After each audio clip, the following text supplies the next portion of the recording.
Hi everybody, Cynthia from the Scrappy Bookworm. We are back for part 2 of making our spooky cute ghost. Last video we assembled this ghost and decorated him up. Now this video I'm going to show you guys how to make the little pail here, little trick-or-treat pail, and his spooky little boo sign. Okay, so let's get started. You guys are gonna need a recycled TP roll or a paper towel roll in order to make his little pail, trick-or-treat pail. But first we're gonna do is make the sign. Now I did a bubbled heat textured paint, a heat acrylic paint texture to this. Basically you paint it with acrylic paint and then you use your heat tool to heat it up and make it bubble, and you get this really cool textured look to it. I've already painted the back of my sign. Okay, I'm going to do one more layer here because I would like a little tiny bit more texture, but I already started the texturing just so I wouldn't have to keep doing layer after layer for the camera. This is, I think, my 4th layer of texturing. You just paint on the acrylic paint, and you want to do a thick coat. So I kind of just like lay it on, dab it on, because I want a thick coat of paint on there. And you're going to take your heat tool. You're going to heat it up. Sorry guys for the noise, my heat tool is kind of loud.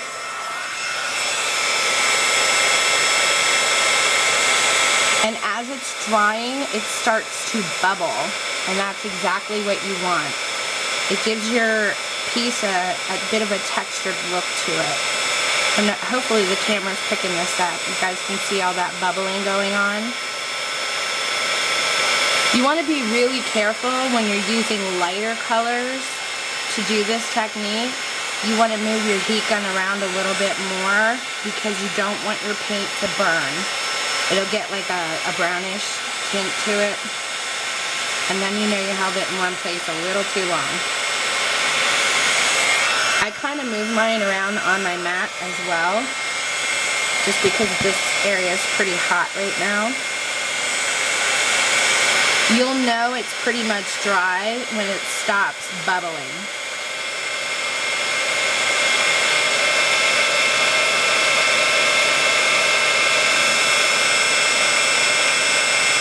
Now for the acrylic paint, I did half black acrylic paint and half of a Mod Podge glue. I do that a lot. I mix Mod Podge or glues in with my acrylic paints because it already acts as a sealer.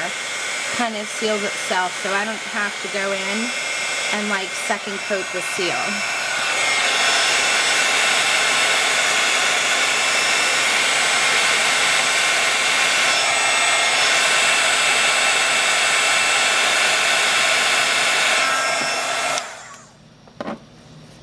I used the paper Mod Podge and I used the Apple Barrel acrylic, black acrylic paint.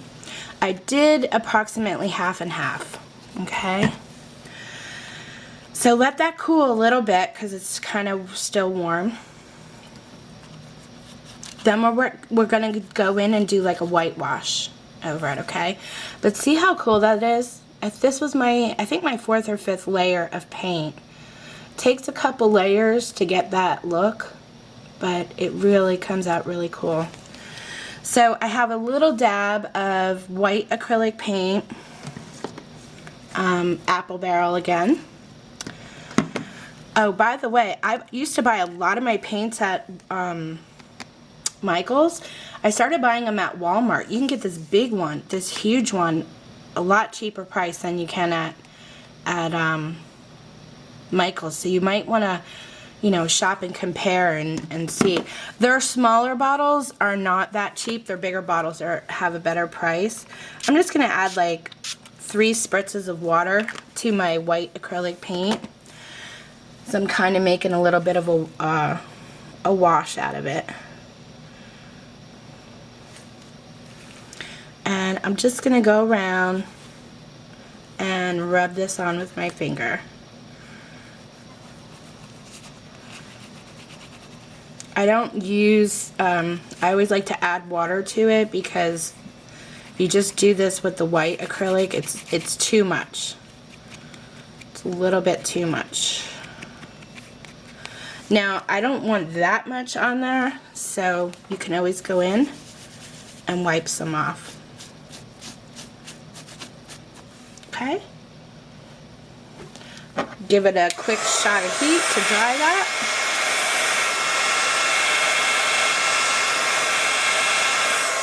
This is the fun part, guys. You get to play around with your paints and finger paint and get messy. Okay, so after the whitewash is done, I just took a mustard yellow and an orange colored acrylic paint, and I'm going to go in and just color it up. Kind of add some color here and there. My yellow. And I'm going to do the same with the orange.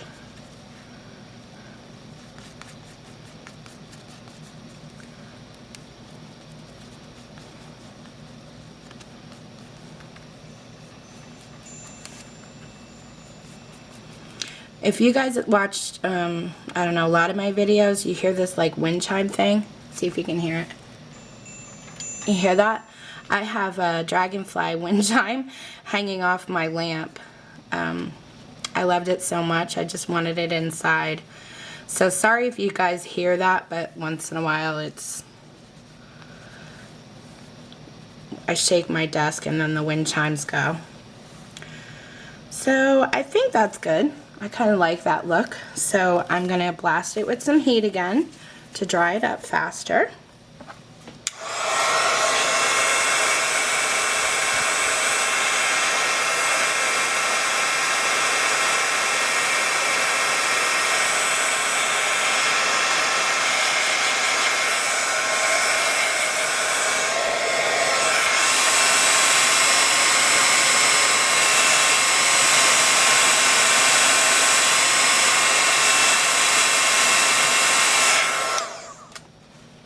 Okay, ends up looking like that. Alright, now I'm going to go in and I'm going to add a little bit of black ink over it. I'm just using pigment ink. I'm going to do this real gentle, just kind of rub this on top, okay?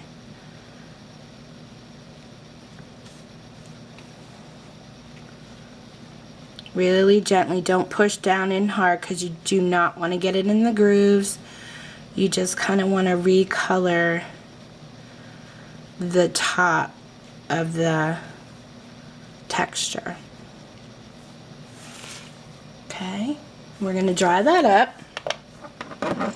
Oh, also, I used a little bit of, this has mica powder in it. It's an eyeshadow. It's called Sparkle Eye Dust, but it does have mica powder, so it works really well. This is kind of like a coppery color. I'm just going to kind of go in all over and give it a little bit of a powder dusting, just to add a little bit of sparkle.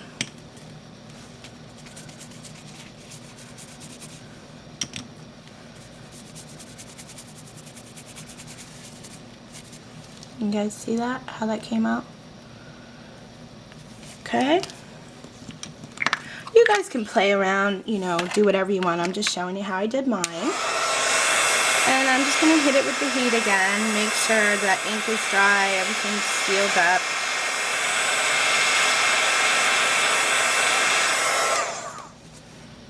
Alright, I have my Boo stamp here. I'm going to get out my archival ink. I love archival ink. I use it for all my stamping. It's waterproof, so it's great when you want to, you know, use it to color in your stamps. It doesn't smear. Sorry guys, I'm in a goofy mood today. Okay, put that aside. Sorry for my reach. And I'm just gonna kind of off stamp the boo in there.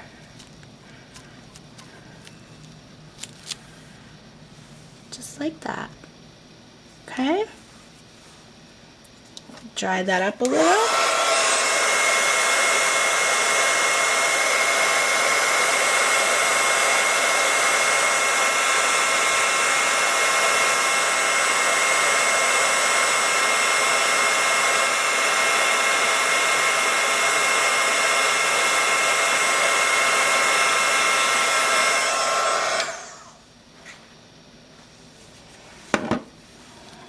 Okay, I think I'm going to go in with a little bit more of the ink around here. So I don't want too much of that whitewash showing through. And you guys can play around with your colors and do layer after layer. You know, it's personal preference what you like it to look like. Dry that up, and then I'm going to show you how to assemble it. Takes a little while to do this because of all the layering of the paint to give it a really cool textured look, but it's well worth it. Okay, so that's our sign. Now what you're gonna do is you want to punch two holes in it. I just eyeball it up where I'm gonna add my my hands aren't working today. Punched my two holes. You want your wire to be about 6 inches long. You're going to poke it through the back into the front, and you want to leave about 1 inch down this way. Twist it out to the sides, okay? And then you're going to take your pliers and you're just going to roll it in. And you want to kind of leave the wire looped like that. You don't want to make it perfect.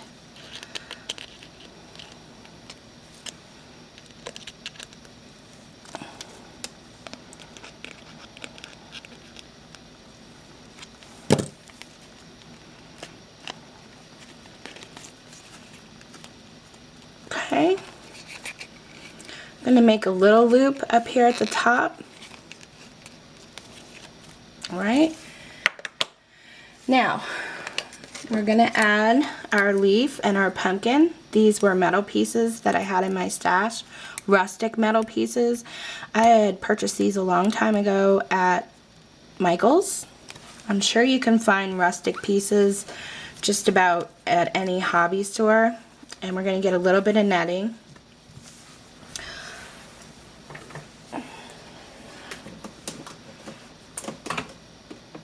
Okay, at this point I just play around with the netting. I'm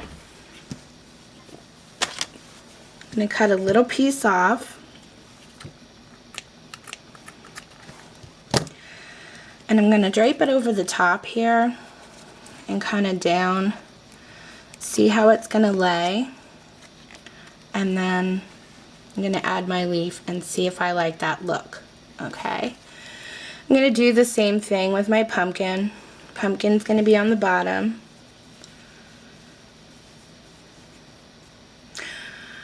Okay. I'm going to cut a piece of this netting off. I mentioned in the first video I got this netting, a nice bag full of it at the Dollar... What is that place called? The Dollar Tree.